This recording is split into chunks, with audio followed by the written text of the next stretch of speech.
दोस्तों, बिहार विधानसभा चुनाव से पहले ही आकाश आनंद की जबरदस्त एंट्री ने बहुजन समाज पार्टी का पूरा एक तरफा माहौल बनाकर रख दिया। जी हां दोस्तों, आपने बिल्कुल सही सुने। ये पहले उनका भाषण देखिए।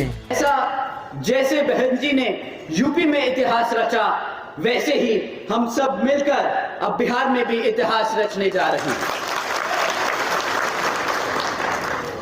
एवं संस्थापक मान्यवर साहब श्री काशीराम जी के बताए हुए रास्ते पर चलकर परम पूज्य बाबा साहब डॉक्टर भीमराव अंबेडकर जी के मानवतावादी व आत्मसम्मान एवं स्वाभिमान के मूवमेंट के कारवा को अपने आजीवन त्याग, तपस्या व कड़े संघर्ष से नई एक राजनीतिक ऊर्जा और शक्ति प्रदान करी है तथा उत्तर प्रदेश जैसे विशाल व महत्वपूर्ण राज्य में 4 बार अपनी पार्टी बीएसपी के नेतृत्व में सरकार बनाकर खासकर बहुजन समाज के लिए एक ऐसी मिसाल बन चुकी हैं जिनसे प्रेरणा लेकर करोड़ों लोग यहाँ हमारे बिहार में भी सामाजिक परिवर्तन व आर्थिक तरक्की के मिशनरी कार्य से जुड़ चुके हैं। इतना ही नहीं बल्कि मैं खुद भी उनके इस नेतृत्व से प्रभावित होकर बीएसपी मूवमेंट से जुड़ा हूं और उनके पद चिन्हों पर चलकर इस मिशनरी दायित्व, कर्तव्य व फर्ज को अपनी आखिरी सांस तक निभाने की पूरी कोशिश करता रहूंगा।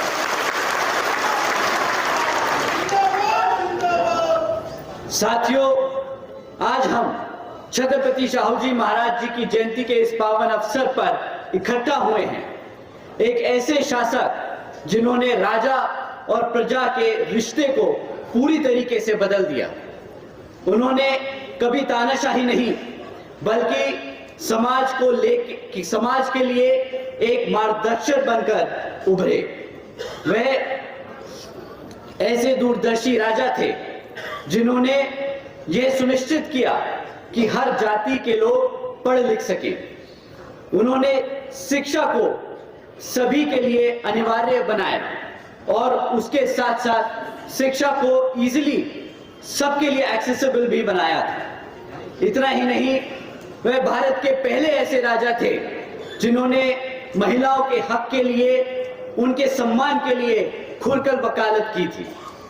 शाहू जी महाराज जी ने अपने 28 वर्ष के शासन में जातिवादी, स्त्री विरोधी और अंधविश्वास जैसे सामाजिक बुराइयों को केवल चुनौती ही नहीं दी बल्कि उन्होंने उनको बदलकर SC, ST और OBC समाज के लोगों को ऊपर उठाने का काम किया था। इतना ही नहीं, उन्होंने महात्मा ज्योतिबा फूले जी और सावित्रीबाई फूले जी के विचारों को आगे बढ़ाने का भी काम किया। शाहू जी महाराज ने सत्यशोधक समाज का समर्थन किया, एक ऐसा आंदोलन जो तर्कशील सोच को बढ़ावा देता है और जातिवाद को नकारता है। वो पहले ऐसे राजा थे जिन्होंने अपने राज्य में शिक्षा और सरकारी नौकरियों में हमारे SC और OBC समाज के लोगों के लिए 50% आरक्षण लागू किया था। शाहू जी महाराज जी ने शिक्षा को लोकतांत्रिक बनाया। 1912 में उन्होंने प्राइमरी एजुकेशन को पहले तो कंपलसरी किया, फिर 1917 में उन्होंने इसी प्राइमरी एजुकेशन को मुफ्त में देने का काम किया और फिर 1919 में उन्होंने एजुकेशन इंस्टीट्यूट में जातिगत भेदभाव को गैरकानूनी बनाया। आज पूरे देश में अगर हर पार्टी में OBC समाज और दलित समाज के लोग नेता बने बैठे हैं तो उसकी नींव आपकी बहुजन समाज पार्टी ने ही रखी थी। और साथियों, अब आपके बिहार की बारी है। आपके बच्चे के लिए, आपके अधिकारों के लिए, आपके आत्मसम्मान के लिए बसपा मजबूत करनी पड़ेगी। आप लोगों को एकजुट होकर बहुजन समाज पार्टी से जुड़ना होगा। साथियों, बहन जी के गवर्नेंस मॉडल के तहत चलकर ही बहुजन समाज पार्टी की सरकार ने प्रदेश के SC और OBC समाज के साथ साथ सभी समाज के महापुरुषों को पूरा आदर सम्मान दिया और सभी समाज के लोगों को अपने पैरों पर खड़ा कर उनको स्वाभिमान से जीने का अधिकार दिलाया। साथियों, अब मैं आप सभी लोगों से बस यही कहना चाहूंगा कि जिस तरह आदरणीय बहन जी के दिशा निर्देश पर हमारे माननीय राज्यसभा सांसद श्री राम जी गौतम जी और अनिल कुमार जी के साथ साथ जितने भी तमाम नेतागण जो बहुजन समाज पार्टी के लोग दिन रात मेहनत कर मजबूत करने का काम कर रहे हैं, मैं आप लोगों से भी दरखास्त करूंगा कि आप भी सब एकजुट होकर बिहार के आने वाले आम चुनाव में पूरा बहुजन समाज पार्टी का साथ दें।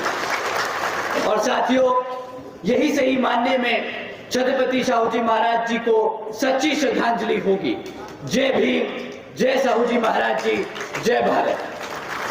दोस्तों, बहुजन समाज पार्टी के मुख्य नेशनल कोऑर्डिनेटर श्री आकाश आनंद जी के ऐसा जबरदस्त भाषण और चुनाव से पहले ही बिहार में एंट्री, बिहार के युवाओं में एक अलग ही माहौल बन चुका है। जी हाँ दोस्तों, छत्रपति साहू जी महाराज जी के जयंती पे जिस तरह से बिहार में श्री आकाश आनंद जी का एंट्री हुआ है, ऐसा लग रहा है कि बहुजन समाज पार्टी बिहार में कुछ बड़ा ही खेल करने वाली है। जिस तरह से बहुजन समाज पार्टी चुनाव से पहले ही संघर्ष करना स्टार्ट कर दिया है और श्री आकाश आनंद जी का अनोखा अंदाज बिहार के युवाओं को भा चुका है। ऐसा माना जा रहा है कि बहुजन समाज पार्टी उसी पुराने अंदाज में, उसी पुराने तेवर में अब धरातल पर उतर रही है और जिस तरह से बिहार का माहौल बन रहा है, ऐसा लग रहा है कि बहुजन समाज अब फिर से एकजुट होना स्टार्ट कर दिया है।